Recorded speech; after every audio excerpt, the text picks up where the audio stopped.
So we got Miss Monroe, Andrea, and Mira, the only ones in here. All right. Well, we're going to get into things right now. I want to talk about the Shroud of Turin. Now, you may have heard about this Shroud of Turin. You can Google it. And basically, it's a shroud that has been discovered a while back. And it's supposed to be, linked to the Messiah being, a cloth that the Messiah was buried in. And there's been lots of skepticism about it, whether it's real or fake. And there's been lots of great studies been put forth by science, by religious authorities. It's, the Roman Catholicism, they really, are part of these things as well. And every so often they kind of release the shroud in terms of allow people to come and see it and look, and people pay homage and devotionals to it, and they'll, think it's something holy or not. And even if it was like dealing with the Messiah, again, we don't worship anything, any objects or anything of that nature and call them holy.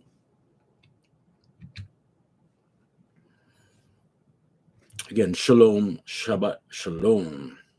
So this Shroud of Turin, just gonna as we kind of get into this topic here, you might have seen it before. And just to give you a description, as you can see here, this is a body figure of a man, head to toe. And these things on the side are just where it was wrapped, and those were like rolls. So they would roll the thing and it was wrapped that way. So they have nothing to do with the actual image, even if this thing here looks like some little green alien or something. These are just on the side where the shroud was bent. And we can see, like, when it's dealing with the head, we do a close-up here, we got a pretty clear figure, or an imprint, let's call it, of a face. And it's been put forth greatly that again, this may be, they call Jesus the Christ, right, the Messiah, that way. I mean, when I just take a look at it, first of all, in terms of this, how the image looks, it doesn't look like a Gentile image to me. Nonetheless, it's hard to be really able to tell what type of image it is that way, because it's very, very old, and a lot of it's been faded, and they try to do this and that to kind of repair it and whatnot. But again, this has been something put forth in the world.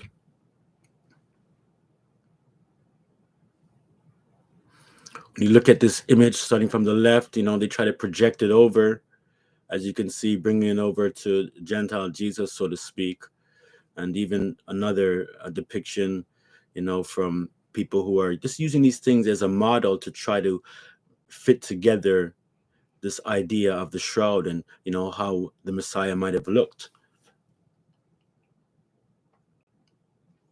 Then again, with the body, they've also reconstructed like a 3D image, and these are all scars and all kind of things upon, this basically it's a clay model or a plastic model image, and they used a lot of computer science, everything, to try to figure out the width and the thickness of the actual image.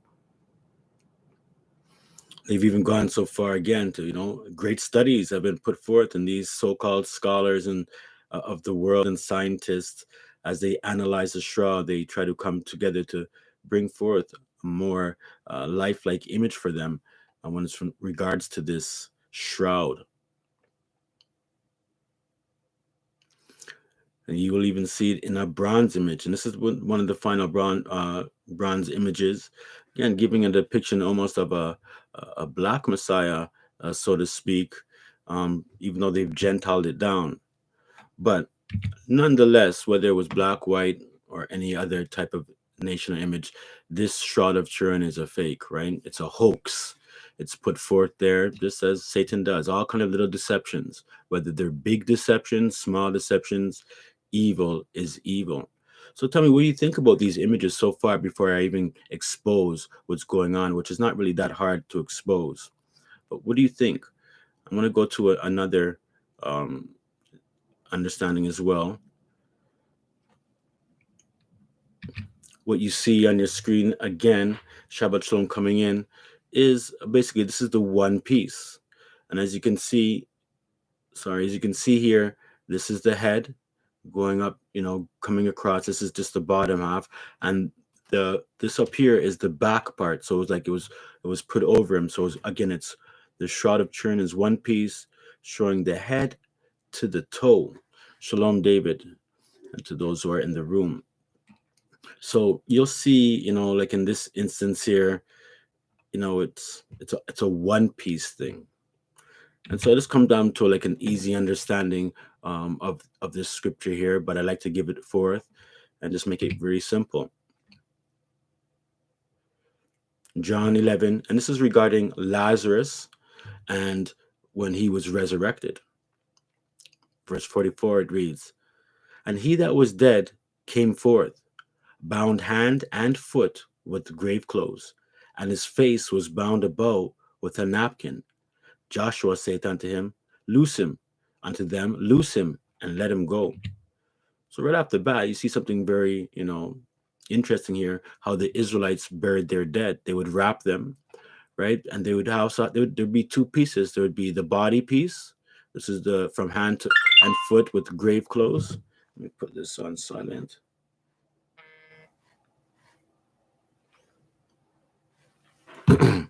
That way, and as you can see that it says his face was bound about with a napkin. So we have two pieces here for Lazarus. And we continue regarding the Messiah and his resurrection. "And the napkin that was about his head, not lying with the linen cloths or linen clothes, but wrapped together in a place by itself." So again, we see clearly here that this is a napkin on his head and then on his body. So right off the bat, we know that the Shroud of Turin, it just being one piece alone, it proves to be false and fake very, very simply by the scriptures. And these are things that we have to do sometimes to prove certain things that are fake in the world. Find one or two verses and put it to the test. So there's no way in the world that the Shroud of Turin was the Messiah, however they want to depict it, and how ancient they say it is, and where they found it. And it was found here and there, and it was carried around the world, and people, were almost like trying to capture it, kind of thing, some false history behind it. So simply put, it would be like this. You can see that we have this is a depiction of of Lazarus, of course, in the animated Gentile way. But again, you have the head, and that would be one piece, and then you'd have the body that was bound, tied up. The hands were tied up and the legs were tied up so that they would move. They would just stay in one place. And this is how it is. Simply put, it was two pieces, a napkin, and a body part of the cloth. So according to the scriptures, the Shroud of Turin is a hoax, as we can see very clearly. It is a hoax. It's not true. All praise to the Most High just for that simple understanding. But again, you'd be surprised how much people, are swayed by this. And this is something to think about. Many people would believe that this is the Messiah. Many people, most of Roman Catholicism would believe that. And again, they would be believing a lie. And that's not true at all. And this is a part of what how I feel, even people believe certain things, the scriptures are going to stand true. So we've got to be very careful, and put everything to the test of scripture. So with that said, as we begin things, I can also have another little mini lesson queued up. But if there's any questions, anything you've heard on your mind, I'm going to give the people a second to maybe type something in.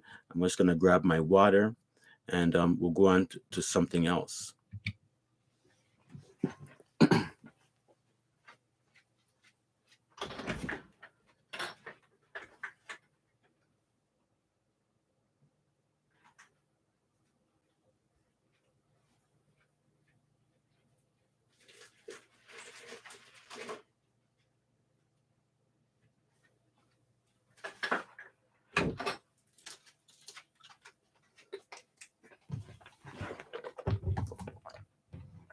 Shalom to all who've just come in the room.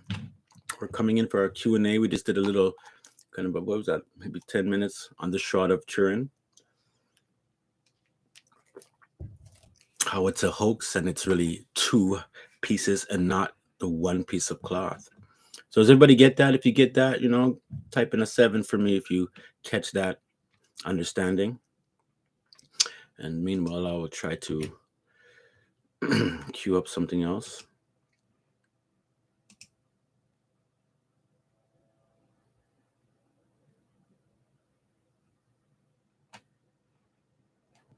Mhm.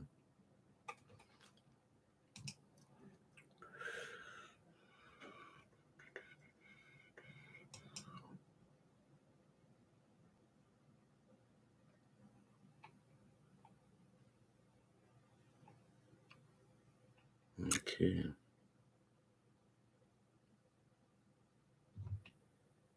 All right.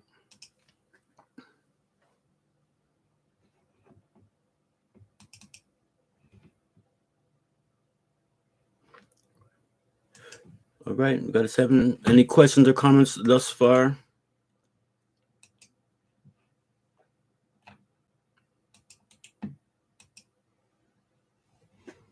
Hmm. I know we might all be on the same tip, but feel no way to ask a question.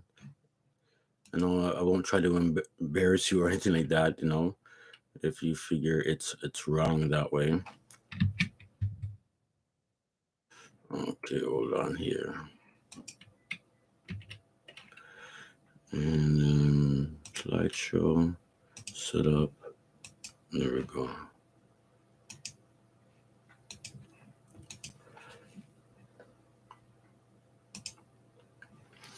All right. Well, I'm going to go into another, again, a quick mini lesson, a little bit longer than the last one. But again, feel free to ask any questions that way. And let me just make sure I got this right.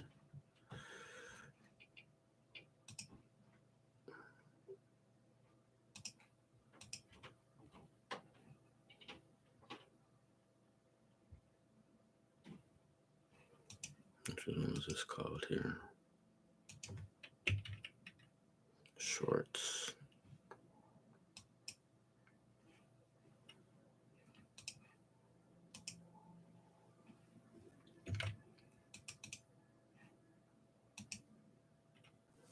All right.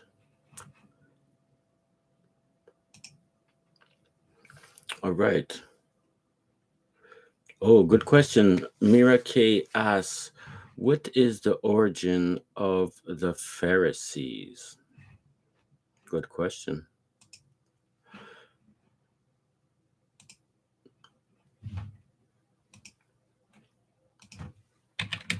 Okay, setting it up to answer that question before I get into the other one. Hmm. All right. Again, Mira K asks, what are the origins of the Pharisees? So basically, in a nutshell, the Pharisees, some information about them. As you know, they are Israelites, and in particular, they're Jews. Not in particular, they are Jews, so to speak, and they were part of. They're actually the leaders of the Israelite religion, so to speak, along with the chief priests, Levites, and whatnot. But they're not Levites at all. They're just connected, and so basically, the Pharisees Their origin is from their forefather, whose name is Phares. And this is actually quite a fascinating story, and it has a little bit of a play. So I'm gonna just put in something here to bring it up. When we go to Genesis chapter 38,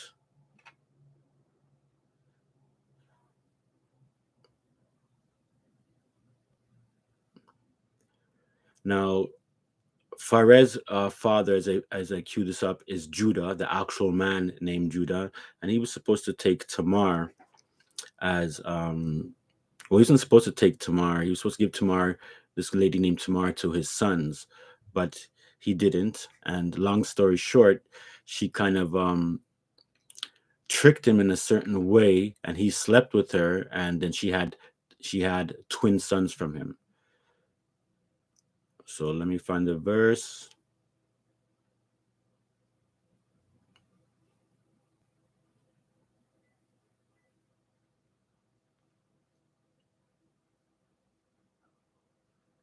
Okay. So right here, hopefully you can see it on the screen. I'll put it full blast on the screen. Regarding Genesis 38. And Judah acknowledged them and said, She, that's Tamar, hath been more righteous than I, because that I gave her not to Shelah, my son. And he knew her again no more. That means he never slept with her because he was tricked. And it came to pass, verse 27, of her travail in her labor, that behold, twins were in her womb. And it came to pass when she travailed, labored, that one of the babies, the infants, put out his hand, and the midwife took and bound upon his hand a scarlet or red thread, saying, This came out first. Now, this is important in Israel, as you know, even, those who kind of deal and uphold the firstborn understanding as being prominent and getting the inheritance. I remember the Most High said the firstborn from the womb, from the matrix, will be his. So there was twins in her womb. A hand came out, and it looks like they bound, a little thread around it, right, to say what was first. So then when we go look into it further, verse 29, and it came to pass as he drew back his hand that behold, his brother came out, and she said, How hast thou broken forth? This breach be upon thee. Therefore his name was called Phares or Phares. And afterward came out his brother that had the scarlet thread upon his hand, and his name was called Zara. So this is a very unique story because when we talk about twins in the scripture, we have the first two twins, Cain and Abel. Then we have a second set of twins that are popular, Jacob and Esau, from which, from Jacob of, Israelites come from, and Edom comes from Esau. And here within, also in Judah, we have a split with a Gentile. Basically, the red scarlet symbolizes the Gentile, just like red symbolized the Gentiles with Esau as well. But his hand, of course, came out first. But then Phares, that was supposed to be the baby that was supposed to come up. But for some reason, whatever happened, Phares broke forth. So the name Pharisee itself just means to breaking forth. And that was the progenitor of the Pharisees. So they broke forth, and they are actually, like in terms of Judah, they controlled Moses' seat. And I'm going to show you what I mean by that.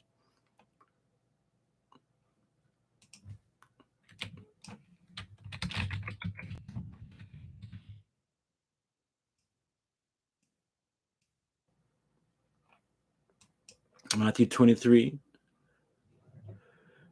it reads,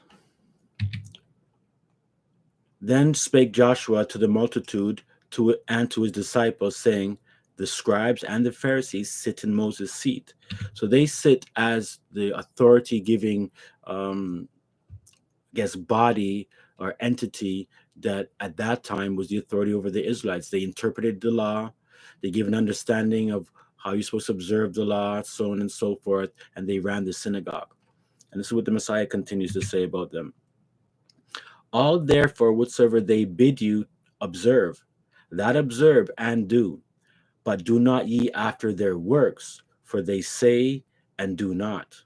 For they bind heavy burdens and grievous to be borne, and lay them on men's shoulders, but they themselves will not move them with one of their fingers.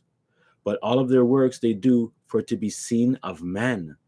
They make broad their phylacteries and enlarge the borders of their garments, and love the uppermost rooms at feasts and the chief seats in the synagogues, and greetings in the market, and to be called of men, Rabbi, Rabbi, or Teacher, Teacher. But the Messiah says, But be not you called Rabbi, for one is your master or your teacher, even the Messiah, and all of you are brethren. So we can see here the word Rabbi means master or even master teacher, and that the Pharisees sit in Moses' seat. So just in a nutshell, keeping it simple, the origin of Pharisees come from Phares of Judah and Tamar, and they have a twin, Zerah. Some, without getting into more on it, some claim that Zerah might be the Sadducees, and that the Sadducees have a little bit of the Gentile in them that links up with the Ashkenazi Jews and the Edomites as well, and kind of giving you a little bit of a play of how the sheep and the goats work within the family of Israel. I hope I give you some understanding there on that, their origins, and keeping it simple that way.